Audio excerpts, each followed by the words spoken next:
السلام علیکم ورحمۃ اللہ وبرکاتہ۔ مکتب سکن معصوم شاست شیخ معصوم السلام علیکم اللہ صلی علی محمد وعلی محمد بسم اللہ الرحمن الرحیم۔ درس فقہ الاحوتی درس نمبر 19 باب الطہارت صفحہ نمبر 12 کا، اور درس نمبر 19 کا تھنجوت، اور آخری پیراگراف صفحہ نمبر 12 اور دی پیراگراف سکھ پوتے عمومی گنجے اختتامی کرو لسط پا دن اردو والا جو ہے موجبات طہارت صغریٰ بیان ہوئے تو تیمم میں ضمن گنجے دالا اچھا سے میرے محترم مکرم خاران گرامی کل آپ لوگوں کو بیان ہوا تھا کہ تیمم کے کل 5 واجبات ہیں اور 2 سنتیں ہیں تیمم میں کل۔ ہاں جی، تو پہلے زمین پر پاک مٹی پر ہاتھ مارنے کے بعد جو ہے آپ نے بسم اللہ الرحمن الرحیم پڑھ کر پھر ہاتھ کو جو ہے چہرے کو نیت کرنا ہے، اور نیت کرنے کے بعد پھر چہرے کو ہاتھ مارنا ہے۔ 2 واجب ہو گیا، پھر ہاتھوں کو مارنا ہے، تیسرا واجب ہوا۔ ہاتھوں کو مارنے میں یہ خاص یاد رہنا ہے، پہلے دائیں ہاتھ کو بائیں ہاتھ مسح کرنا ہے، پھر دائیں ہاتھ بائیں ہاتھ کے اوپر مسح کرنا ہے، اور یہ بھی آپ کو بتایا کلائیوں سے نیچے یا کوہنیوں سے نیچے دونوں صحیح۔ تو یہ 3 واجبات، چوتھا واجب ترتیب، 5واں واجب موالات کی تیمم کی عمل کو ایک کے بعد دیگر بجا لانا ہے۔ اور سنتیں اس میں صرف 2 ہیں۔ نیت سے پہلے بسم اللہ پڑھنا، اگر نیت سے پہلے پڑھنا بھول جائیں تو بیچ میں بھی آپ پڑھ سکتے ہیں، اور دوسرا جو مٹی آپ کے ہاتھوں کو لگائے اگر وہ زیادہ لگائے ہیں تو اس کو تخفیف کا ہلکا کرنا ہے، دونوں ہاتھوں کو ایک دوسرے سے ٹکرا کر چاڑ کر تھوڑا سا ہلکا کرنا ہے۔ تو یہ 2 سنتیں، تو مجموعی طور پر یہ بات آپ کا ذہن نشین ہو گیا کہ وضو میں 7 واجبات 15 سنتیں ہیں، غسل میں 4 واجبات 8 سنتیں ہیں، تیمم میں 5 واجبات اور 2 سنتیں ہیں۔ اس کے بعد کل آپ کو بتایا تیمم آپ جو ہے اول وقت میں بھی اگر آپ کو پتہ ہو پانی نہیں ملنا ہے، یا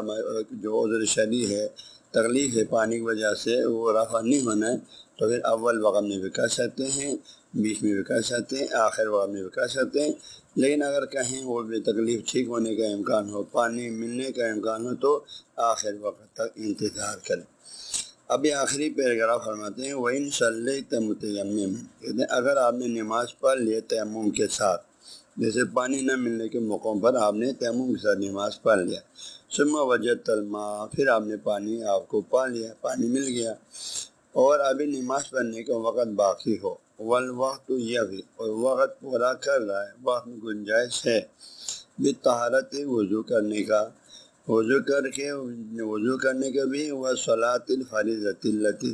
اور اس فرض نماز کو پڑھنے کا بھی، التی انت بصددہا، جس کو ابھی آپ نے پڑھنا ہے، جس کو پڑھنا ابھی آپ کے ذمہ ہے، جس کے آپ پیچھے ہیں، جس نماز کی، اور وہ آپ پر واجب ہے، اس نماز کو پڑھنے کا بھی آپ کے پاس ٹائم ہے۔ فرض کرو ظہر عصر آپ نے تیمم سے پڑھ لیا، اور ابھی پھر آپ کو پہلے پانی نہیں ملا تھا، ابھی پانی مل گیا، تو اور آپ کو وضو کر کے ظہر عصر دونوں پڑھنے کا یا صرف عصر پڑھنے کا آپ کے پاس ٹائم ہے، تو اور ساتھ ہی فرماتے ہیں ٹائم ہے، اور ساتھ ہی والا مانع، اور آپ کو نماز پڑھنے کے لیے اور طہارت کرنے کے لیے کوئی رکاوٹ بھی نہیں ہے، مانع بھی نہیں ہے، کیونکہ کبھی وضو کرنے کے لیے جگہ کا مسئلہ ہو جاتا ہے، تو جگہ بھی ہے، تو کسی قسم کی رکاوٹ نہیں ہے وضو کر کے نماز پڑھنے کے لیے۔ تو اسی صورت میں فرمایا فتجب العادت، پھر تو آپ پر واجب ہے تو تیمم کر کے جو نماز پڑھی اس کو دوبارہ پڑھ لیں، وقت چونکہ ہے دوبارہ پڑھ لیں، وَإِلَّا فَلَا، ورنہ نہیں، یعنی اور اگر آپ کو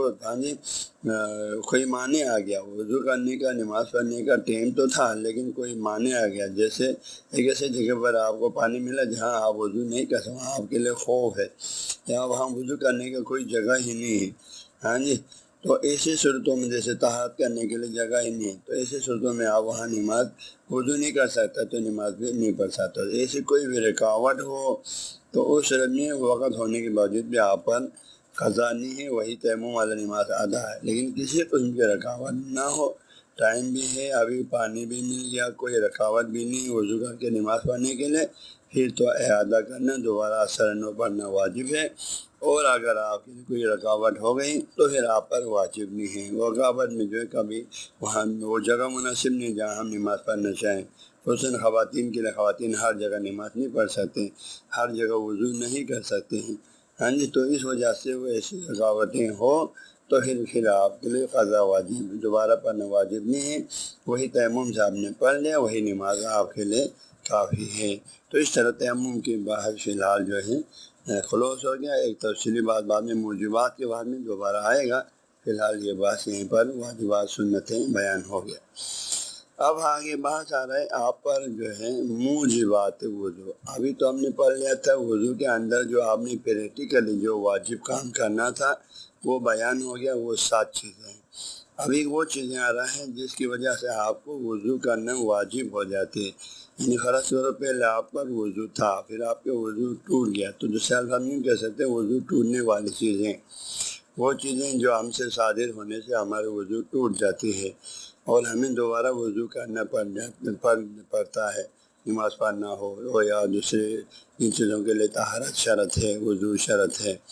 تو وہ چیزیں کون سی ہیں جن کی وجہ سے ہمیں دوبارہ وضو کرنا پڑے گا؟ تو وہ چیزیں فرما رہے ہیں، وہ چیزیں اما بہرحال موجبات یعنی واجب کرنے والی ہے۔ سبق طہارت صغریٰ، طہارت صغریٰ آپ نے پہلے پڑھ لیا، یعنی وضو کو چھوٹی طہارت، یعنی وضو کو طہارت صغریٰ بولتے ہیں۔ تو طہارت صغریٰ یعنی وضو کو واجب کرنے والی چیزیں،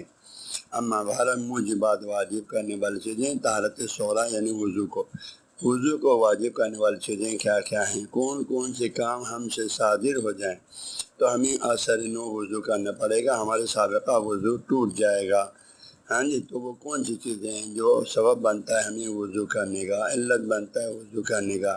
تو ان چیزوں کو موجبات بولتے ہیں، وضو کرنا واجب کرنے والی چیزیں، ہاں جی۔ تو ان میں سے ایک فرماتے ہیں پھل بولو، چھوٹا پیشاب، والغائط بڑا پیشاب، والری ہوا نکلنا پیٹ سے، لوم موادی خدیگا، والودی اس کے علاوہ ودی کیا ہے؟ ودی ایک سفید پانی ہے جو عام طور پر کچھ لوگوں کو یہاں پیشاب کے بعد نکلتا ہے، سفید پانی پیشاب کے بعد نکلتا ہے، اس وجہ سے اس میں کسی قسم کی شہوت نہیں ہوتی، صرف پیشاب کے بعد نکل جاتا ہے، تو اس کو بولتے ہیں ودی۔ یہ بھی نجس چیزوں میں سے، اس سے بھی وضو آپ کے ٹوٹ جاتے ہیں۔ تو ابھی تک آپ کو 4 چیزیں بتائیں، 4 چیزیں بتائیں، ان کے فروغ سے آپ کے وضو ٹوٹ جاتی ہے۔ اور آگے وہ امن مزید، لیکن مزید ایک سفید پانی ہے، یہ شہوت کے ساتھ نکلنے والی چیزیں ہیں، تو اس کے بارے میں فرماتے ہیں فقان من عموم البلوہ، یہ ایسی چیزوں میں سے جس میں عام لوگ مبتلا ہونے والی چیزوں میں سے ہے۔ کہ کون سے عام لوگ کہتے ہیں؟ وہ لوگ جو بہت زیادہ گرم مزاج رکھتے ہیں، فرماتے ہیں لأن لذوی الامزجۃ، بے شک وہ لوگ، زوی والے کے معنی میں، امزجہ مزاج کی جمع ہے، حارہ گرم کے معنی میں، شباب جوانی کے معنی میں، عذوبت چھڑاپن غیر شادی شدہ ہونا۔ شاثر فرماتے ہیں کیونکہ ذوی الامزجۃ الحارۃ، وہ لوگ جو گرم مزاج رکھتے ہیں، حارہ گرم، امزجہ مزاج، گرم مزاج رکھنے والے لوگوں کے لیے پھر شباب جوانی میں، والعذوبت اور غیر شادی شدہ ہونے کی حالت میں، چھڑاپن کی حالت میں، الحاضر بچنا، خود کو بچا کے رکھنا، من ہو اس پانی سے اتنا مشکل ہے کہ کذوی القروح السائلۃ ہے، ان لوگوں کی طرح ان کے لیے اس سے بچنا مشکل ہے جس طرح ہاں جی وہ لوگ زوی پھر ویسے زو سے والے کے معنی میں، قروح قرح زخم کے معنی میں ہے، ٹھیک ہے، قرح ان کی جمع سائلہ بہنے والی، بہنے والے زخم، رشاس اس بہنے والے زخم سے جو پیپ خون وغیرہ نکلتے ہیں اس کو رشاس بولتے ہیں۔ فرماتے ہیں تو جوانی میں اس پانی سے بچنا اتنا مشکل ہے جتنا وہ لوگ جن کو ذوی القروح سائلہ، ہاں جی، وہ لوگ جن کو جو بہنے والا کوئی زخم ہے، ایک زخم ہے جس سے خون پہ مسلسل بہتا رہتا ہے، من رشاس سے اس زخم کے جو ہے ذرات سے، اس زخم کی جو ہے رشا سے، اس کے زخم سے نکلنے والے قطروں سے، خون کے قطروں سے پیپ کے قطروں سے، ہاں جی، حقیقت کا چسری قطروں سے بچنا جتنا اس زخم والے آدمی کے لیے مشکل ہے، بار بار دوہین پٹی کریں پھر نکلتا ہے، دوہین پٹی کریں پھر نکلتا ہے، تو شریعت نے اس کے لیے جو ہے اس کو معاف قرار دیا ہے، کیونکہ مسلسل نکلتا رہتا ہے، وہ اسی خون کو لے کر، اسی زخم کو لے کر وہ نماز پڑھ سکتے ہیں، اس سے اس کے وضو کو کوئی نقصان نہیں پہنچتے، کیونکہ اس کے لیے اشارہ نہیں۔ وہ اعضائے وضو پر ہو تو پھر وہ تیمم کرتے ہیں، اس سے نماز پڑھتے ہیں، اعضائے وضو پر نہ ہو تو وضو کر لیتے ہیں، اور وہ زخم اپنی جگہ پر ہے وہ نماز پڑھ لیتے ہیں، کیونکہ اس کے لیے اس کو پاک کرنے کا امکان ہی نہیں، بار بار اس کو وہ زخم سے قطرات خون کے پیپ کے نکلتا ہی رہتا ہے۔ مدن جس طرح جو ہے یہ زخم والے بہتر زخم والے شخص کو اس کے خون اور پیپ کے قطرات سے اپنے آپ کو بچانا مشکل ہے، ایسے فرماتے ہیں گرم مزاج والوں کے لیے جوانی میں اور چھڑپن میں اس پانی سے بھی، اس مزے کے پانی سے بچانا مشکل ہے۔ ذالک فی غایت تاثر، یہ جو ہے اس سے بچنا انتہائی مشکل کام ہے، اس وقت کہ غیر اختیاری طور پر انسان سے نکل جاتے ہیں، فلذالک معفون، اس لیے اس پانی کے انسان سے نکلنا اس کے لیے معاف ہے، تو اس سے بچنا جو گرم مزاج والے لوگوں کے لیے خاص طور پر بتایا معاف ہے۔ لا یغدہ، یہ نقصان نہیں پہنچاتا فی الوضو، وضو میں ایک بندہ وضو کیا ہوا ہے اس وقت یہ پانی اس سے خارج ہو جائے تو پھر اس پر کوئی وضو دوبارہ واجب نہیں، وہ اسی سابقہ وضو پہ نماز پڑھیں گے، اس کا وضو نہیں ٹوٹا ہے۔ اور فرماتے ہیں وکان فی الطہر، اور یہ کان فی الطہر سمت علمان ہو یہاں اس میں عدم طہر، اور یہ اس کی حقیقت اگر پوچھیں، فرماتے ہیں اس کی حقیقت تو یہ ہے کہ یہ جو ہے وہ کان فی الطہر کل منی ہے، جس طرح منی ناپاک ہے یہ بھی ناپاک ہے، یہ پاک نہیں ہے لیکن مجھ سے بچنا مشکل ہونے کی وجہ سے معاف ہے، ہاں جی معاف ہے، اس لیے اس میں نماز پڑھ سکتے ہیں، اس لیے فسو و لباس اذا تلوث بھی، ہاں جی جب اس پر یہ پانی لگ جاتی ہے مسیح کا پانی تو یجوز فی صلاۃ، اس میں نماز پڑھنا جائز ہے، کیونکہ یہ بندہ جو گرم مزاج کا ہے اس کے لیے جو ہے بار بار جو سے لباس اس پانی سے گیلا ہوتا رہتا ہے، تو اس کے لیے اس سے بچنا ہی مشکل ہو گیا، ہاں جی ناممکن سا ہو گیا، تو اس وجہ سے اس کے لیے معاف ہے، شریعت نے جو معاف کر دیا ہے اس مجبوری کی وجہ سے معاف کر دیا، ورنہ بذاتی ہی یہ پانی پاک چیز نہیں ہے، ہاں جی لیکن بچنا مشکل ہونے کی وجہ سے، جس طرح اس پیپ سے بچنا مشکل تھا اس بہتر زخم والے کے لیے، اس کے خون سے بچنا مشکل تھا بہتر زخم والے کے لیے، اس کو معاف کرا دے دیا، اس لیے اس بندے کو بھی اس چیز سے بچنا مشکل ہو گیا، اس لیے اس کو اللہ نے معاف کرا دے دیا۔ تو یہ چار چیزیں جو ہے وضو کو واجب کرنے والی چیزیں ہیں، اور میں سے ایک کو ہاں جی بہتر خون سے تجویز دے دیا اور اس کو معاف کرا دے دیا، ہاں جی، اور اگر کسی کو جو ہے کوئی دوہنا چاہیں، دوہنے سے منع نہیں ہے، جتنا ہم پاک صاف رہیں اتنی پاک صاف رہیں، ہاں جی، لیکن اگر بالفرض کسی کو کسی مجبوری سے اس کو یہ لباس جس پر یہ پانی لگاتا نہیں دو پایا، ہاں اس میں نماز پڑھ لیا تو اس کی نماز باطل نہیں، اس کی نماز صحیح، کیونکہ اس کو شریعت نے معاف کر دیا ہے، معاف سمجھا ہے۔ آخر نیا مطلب فرماتے ہیں وَلَوْ كُنْتَ فِي شَكٍّ فِي الْوُضُوءِ، کہتے ہیں اگر آپ کو شک ہو اپنے وضو میں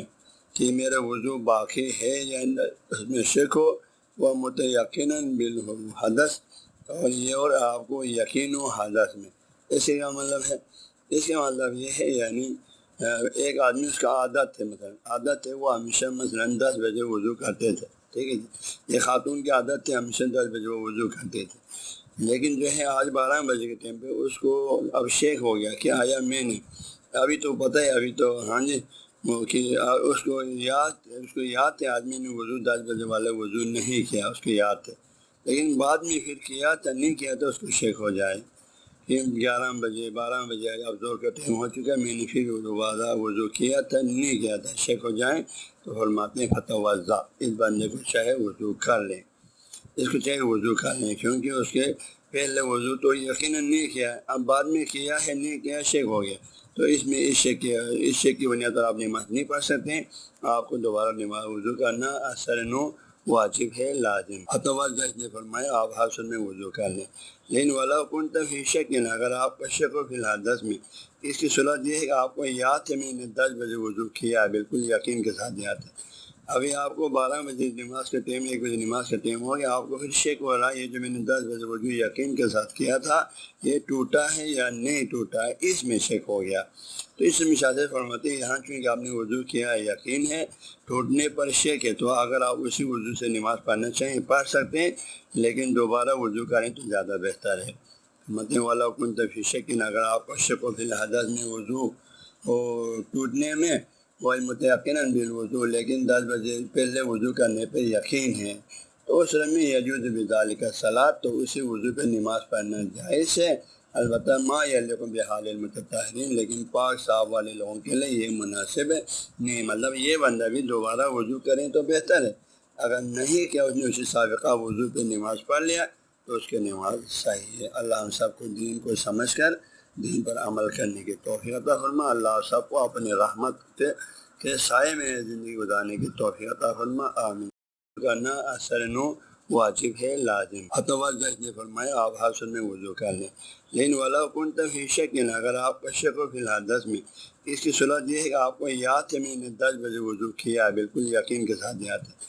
ابھی آپ کو 12 بجے نماز کا ٹائم، 1 بجے نماز کا ٹائم ہو گیا، آپ کو پھر شک ہو رہا ہے یہ جو میں نے 10 بجے وضو یقین کے ساتھ کیا تھا یہ ٹوٹا ہے یا نہیں ٹوٹا ہے، اس میں شک ہو گیا۔